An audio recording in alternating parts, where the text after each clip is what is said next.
ಭಾರತಕ್ಕೆ ಈಗ big shock. ಭಾರತಕ್ಕೆ ಈಗ ದೊಡ್ಡ ಆತಂಕ ಎದುರಾಗಿದೆ.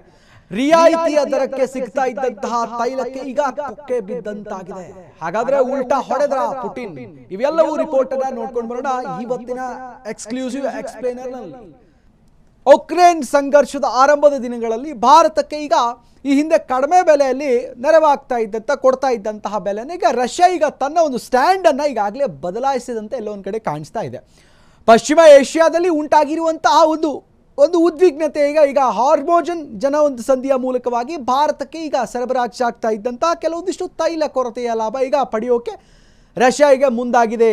ಎಸ್ ಪ್ರಿಯ ವೀಕ್ಷಕ, ಹಾಗಾದರೆ ಆ ಕುರಿತು ಕೆಲವೊಂದಿಷ್ಟು ವರದಿಯನ್ನು ನೋಡ್ಕೊಂಡು ಬರೋಣ.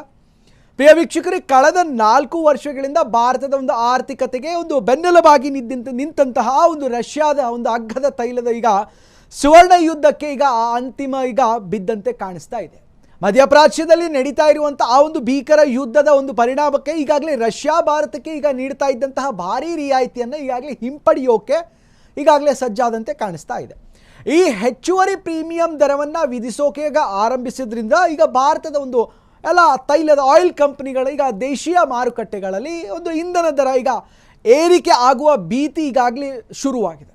ಇನ್ನು ಹಾಗಾದರೆ ಎಷ್ಟಾಗಿರುವಂಥದ್ದು ಹಣ ದುಬಾರಿ ಅನ್ನುವಂಥದ್ದು ನೋಡೋದಾದರೆ 2022ರಲ್ಲಿ ಆ ಒಂದು ಉಕ್ರೇನ್ ವಿರುದ್ಧದ ನಡೆದಂತಹ ಒಂದು ಯುದ್ಧ ಆರಂಭವಾದಂಥ ಸಂದರ್ಭದಲ್ಲಿ ಪುಟಿನ್ ಸರ್ಕಾರ ತನ್ನ ಒಂದು ತೈಲದ ಮಾರುಕಟ್ಟೆಯನ್ನು ಒಂದು ಮಾರಾಟ ಮಾಡೋಕ್ಕೆ ಈಗ ಭಾರತಕ್ಕೆ ಒಂದು ಬ್ಯಾರಲ್ಗೆ ಸುಮಾರು $15-30ವರೆಗೂ ಕೂಡ ರಿಯಾಯಿತಿಯನ್ನು ಈಗಾಗಲೇ ಕೊಡ್ತಾ ಇತ್ತು.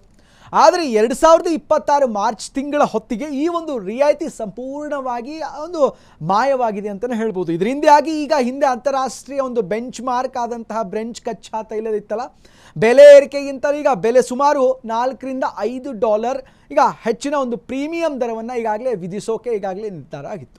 ಇನ್ನು ಭಾರತದಾದಂತಹ ತೈಲ ಆಮದು ಮತ್ತು ಅದಕ್ಕೆ ಅವಲಂಬಿತರಾಗಿರ್ತಕ್ಕಂಥ ಒಂದು ರಾಷ್ಟ್ರಕ್ಕೆ ಆರ್ಥಿಕವಾಗಿ ಈಗ ದೊಡ್ಡ ಹೊಡೆತ ನೀಡುವ ಸಾಧ್ಯತೆ ಎಲ್ಲೋ ಒಂದು ಕಡೆ ದಟ್ಟವಾಗಿ ಕಾಣಿಸ್ತಾ ಇದೆ. ಇದರಿಂದ 4 ವರ್ಷಗಳಕ್ಕೆ ಈಗ ಭಾರತಕ್ಕೆ ಈಗ ದೊರೀತಾ ಇದ್ದಂಥ ಆಗದ ಒಂದು ರಾಷ್ಟ್ರೀಯ ಒಂದು ತೈಲದ ಒಂದು ಲಾಭ ಆಗ ಕಡಿಮೆ ಆಗ್ತಾ ಇತ್ತು.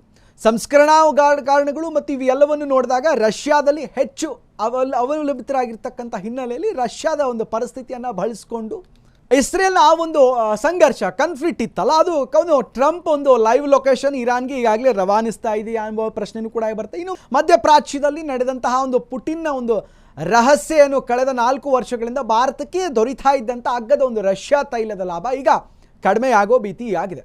ಎಲ್ಲ ಸಂಸ್ಕರಣೆಗಳು ತಮ್ಮ ಒಂದು ಅಗತ್ಯಗಳ ಒಂದು ಪೂರೈಕೆಯಿಂದ ರಷ್ಯಾದಲ್ಲಿ ಹೆಚ್ಚು ಅವಲಂಬಿತರಾಗಿರ್ತಕ್ಕಂಥ ಹಿನ್ನೆಲೆಯಲ್ಲಿ ರಷ್ಯಾದ ಪರಿಸ್ಥಿತಿಯನ್ನು ಬಳಸ್ಕೊಳ್ತಾ ಇರೋದು ಈಗಾಗಲೇ ಸ್ಪಷ್ಟವಾಗಿ ಕಾಣಿಸ್ತಾ ಇದೆ.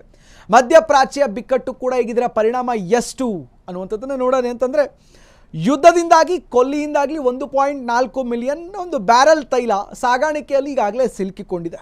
ಇದರ ಪರಿಣಾಮವಾಗಿ ಭಾರತದ ಕೆಲವೊಂದಿಷ್ಟು ಸಂಸ್ಕರಣೆಗಳೇನಿದೆ, ಇಂಡಿಯನ್ ಆಯಿಲ್ ಕಾರ್ಪೊರೇಷನ್ ಮತ್ತು ಭಾರತ್ ಪೆಟ್ರೋಲ್ ಕಾರ್ಪೊರೇಷನ್ ಲಿಮಿಟೆಡ್ ಅಗತ್ಯಗಳ ಒಂದು ಪೂರೈಕೆಗೆ ಈಗ ರಷ್ಯಾದತ್ತ ಈಗ ಮುಖ ಮಾಡಿದೆ ಅಂತ ಕೆಲವೊಂದಿಷ್ಟು ವರದಿಯಾಗಿದೆ. ಈ ಅವಕಾಶಗಳನ್ನು ಈಗ ಸಂಪೂರ್ಣವಾಗಿ ಬಳಸಿಕೊಳ್ಳಲಾಗ್ತಾ ಇದೆ ಅಂತಲೂ ಹೇಳ್ಬೋದು.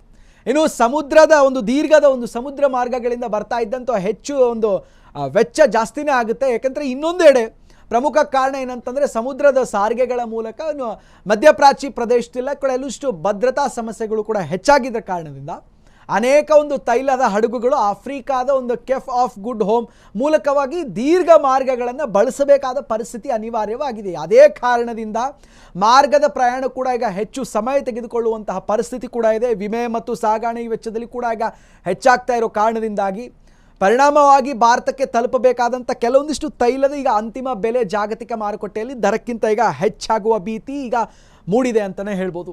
ಇನ್ನು ಇದೇ ವಿಚಾರ ಏನಂತಂದರೆ, ಒಟ್ಟಾರೆ ಸ್ನೇಹಿತರೆ ಈ ಒಂದು ದರ ಏನಂತಂದರೆ ಕಟ್ಟುನಿಟ್ಟಿನ ವ್ಯಾಪಾರಿಗೆ ಈಗ ಒಂದು ವ್ಯಾಪಾರವಾಗಿ ಈಗಾಗಲೇ ಮಾರ್ಪಟ್ಟಿದೆ ಈ ರೀತಿ ಅಂತ ಹೇಳ್ಬೋದು. ಇನ್ನೊಂದು, ಅಮೆರಿಕದ ರಷ್ಯಾ ಮತ್ತು ತೈಲ ಖರೀದಿಗೆ 30 ದಿನಗಳ ತಾತ್ಕಾಲಿಕ ವಿನಾಯಿತಿ ನೀಡಿದರೂ ಕೂಡ ರಷ್ಯಾ ವಿಧಿಸ್ತಾ ಇರುವಂಥ ಆ ಒಂದು ಹೆಚ್ಚಿನ ಬೆಲೆಗೆ ಭಾರತದ ಸಂಸ್ಕರಣಾ ಘಟಕಗಳು ಹೊಸ ಈಗ ಸವಾಲಾಗಿದೆ ಅಂತಲೇ ಹೇಳ್ಬೋದು.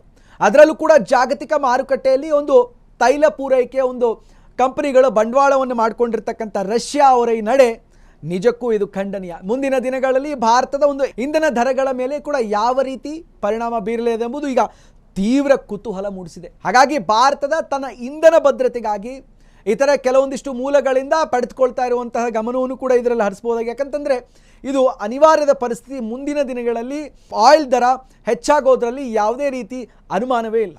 ಇನ್ನಷ್ಟು ಈ ಥರ ಇಂಟ್ರೆಸ್ಟಿಂಗ್ ಎಕ್ಸ್ಪ್ಲೇನ್ಗಾಗಿ ನೋಡ್ತಾ ಇರಿ. ಇದು ಫ್ರೀಡಮ್ ಟಿವಿ, ಜನಸಾಮಾನ್ಯರ ಶಕ್ತಿ. ಕ್ಷಣ ಕ್ಷಣದ ಸುದ್ದಿಗಳಿಗಾಗಿ ಫ್ರೀಡಮ್ ಟಿವಿ ಸಬ್ಸ್ಕ್ರೈಬ್ ಮಾಡಿ, ಲೈಕ್ ಮಾಡಿ ಹಾಗೂ ಫಾಲೋ ಮಾಡಿ.